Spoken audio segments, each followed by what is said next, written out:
Timeless Heroes, a superhero audio project.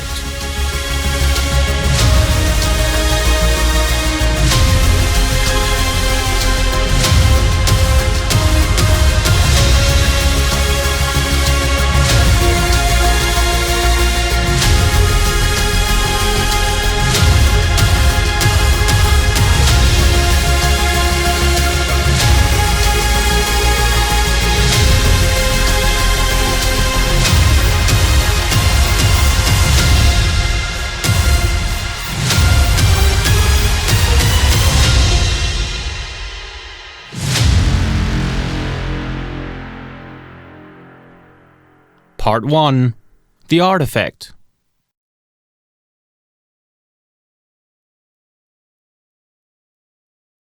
A view of the evening skyline of an American metropolis. This is Seattle, in the beginning of the second half of the 21st century. Neon lights with Asian influence and still the Space Needle as a landmark. A modern skyscraper can be seen. In front of it is a company sign, Wolf Enterprises. The lobby of the company looks very noble and modern with a mix of marble and glass. In the center, there's a modern, semi-oval reception desk. A security guard sits in front of the flat 3D monitors and checks each floor, while another security guard comes around the corner with 2 cups of coffee. He sets 1 cup down next to his colleague and then takes a sip from his own cup. Thank you. The second guard sits down as well, picks up a pad from the tray, scrolls a bit through the security protocols, and takes another sip from his coffee. Meanwhile, in the office of Wolf Enterprises CEO Adam O'Brien, a spacious room with technical applications, a small conference table, and a large desk can be seen. The office has a glass facade through which the illuminated city skyline of Seattle can be seen. Adam O'Brien, a man in the late 30s, sits at the conference table. He wears a fashionable suit with dark red appliques, slightly curly short hair, and stylish sunglasses. These sunglasses protect his blind eyes.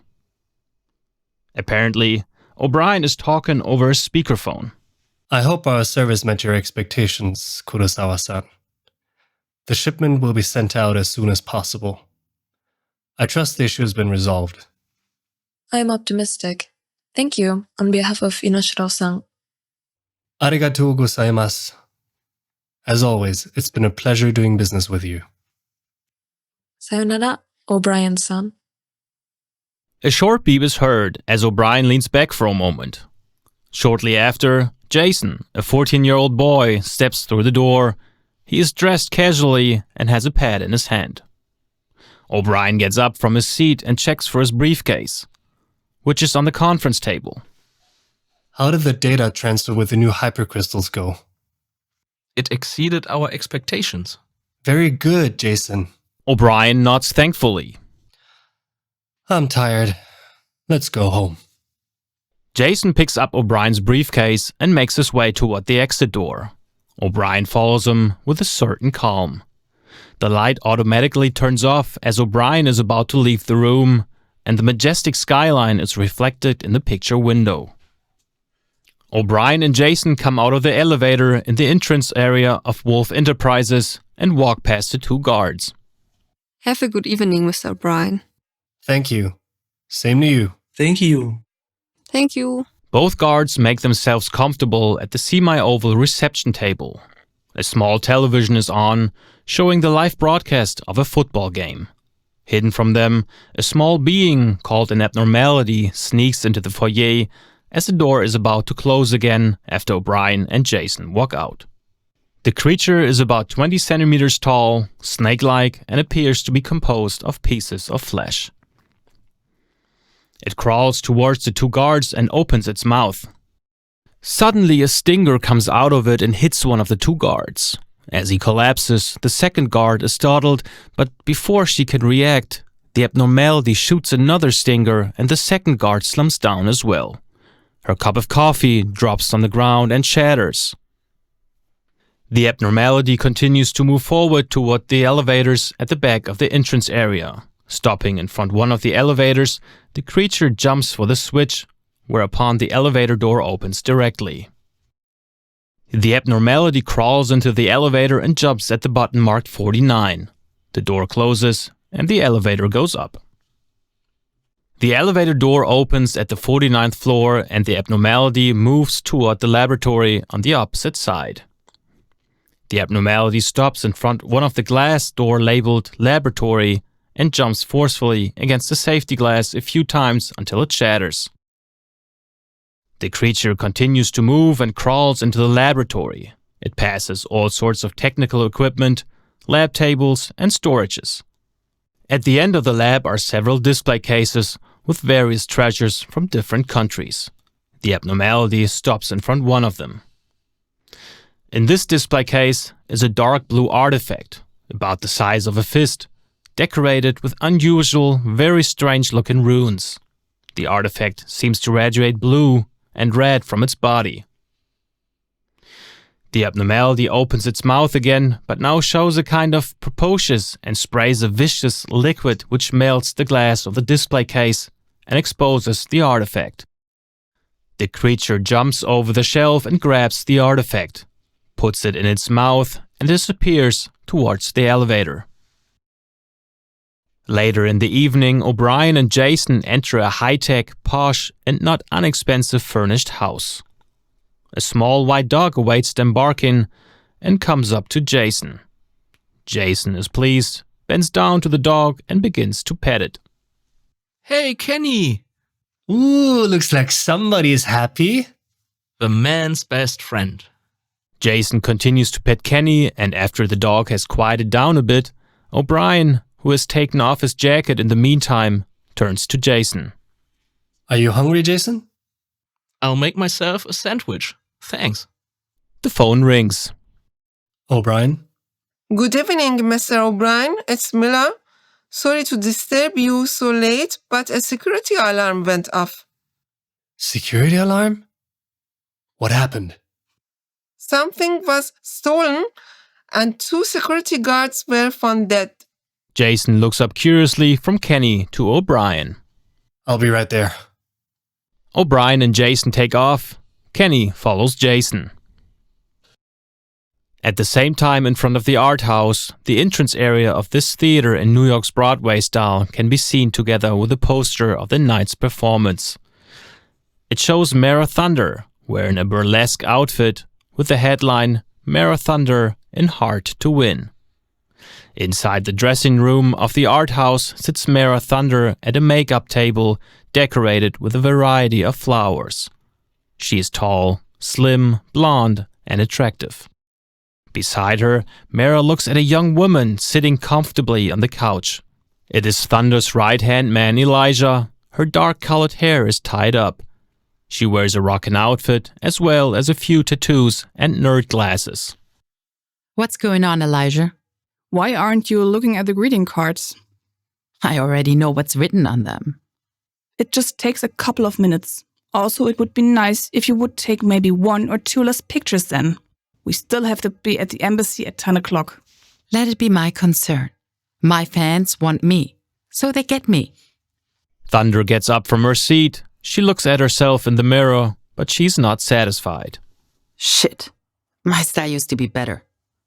In fact, it's now ugly. You want me to go out like this? You want me to be embarrassed?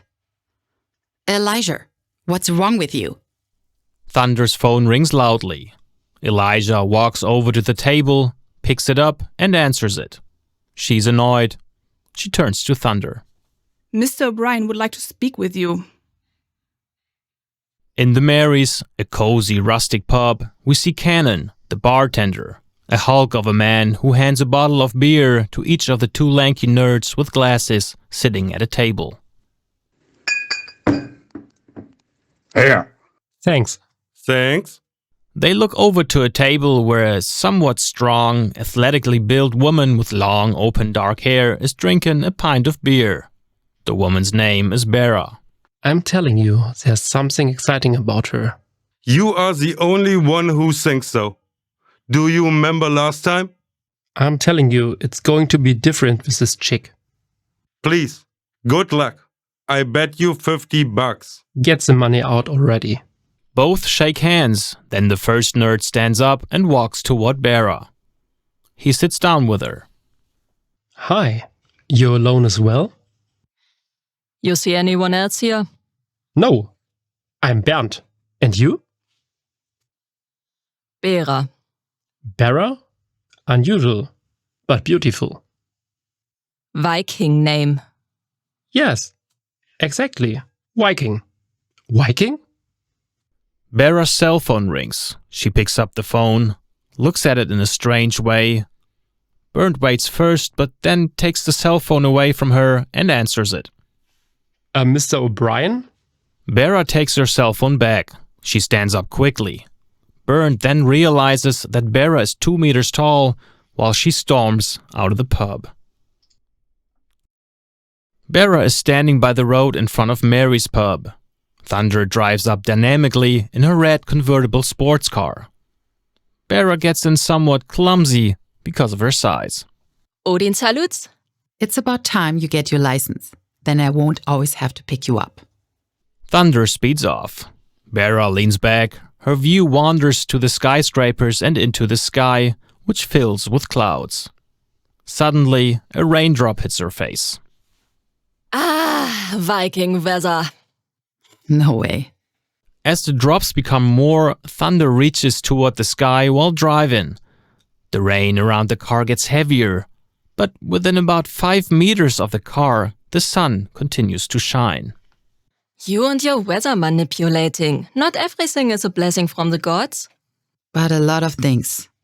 Thunder puts on sunglasses and turns up the music on her stereo. Later at the office of Adam O'Brien in the Wolf Enterprises building, Thunder and Bera arrived. O'Brien sits at his desk. Jason stands next to him. Meanwhile, Kenny scurries around the office, sees Bera and Thunder entering the room, and runs to Bera to sniff her leg. Bera looks at him grimly, and then Kenny goes over to Jason. In the background, the city skyline of Seattle can be seen in the large picture window, its lights now dim. I hope this is important, Mr. O'Brien. You just blew my gig. Have a seat, please. I believe it'll become clear to you in a moment. Thunder and Bera sit down. Jason shows a surveillance video in 3D. It shows the abnormality entering and crawling through the lab. Wolf Enterprises was broken into just over an hour ago. What was stolen? Meanwhile, the recording shows the abnormality destroying the display case and stealing the artifact from it. The artifact of the ancients.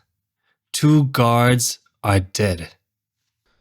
Bera sees the artifact in the video recording and is shocked. Ja, Vliadrit. Thunder looks at her questioningly. To what extent are you familiar with the time experiments which we conducted on the relic we found on the coast of Karlskrona? Adam O'Brien gets only questioning faces. The magical artifact of the ancients. It is very powerful. Yes, exactly. Although I believe it's nothing more than a structural tachyon pulse launcher. Jason, would you please open the MJ12 file? Jason opens another hologram showing the spinning artifact in close-up. Pretty bizarre art. Is that what makes it so valuable? Jason opens a third 3D window.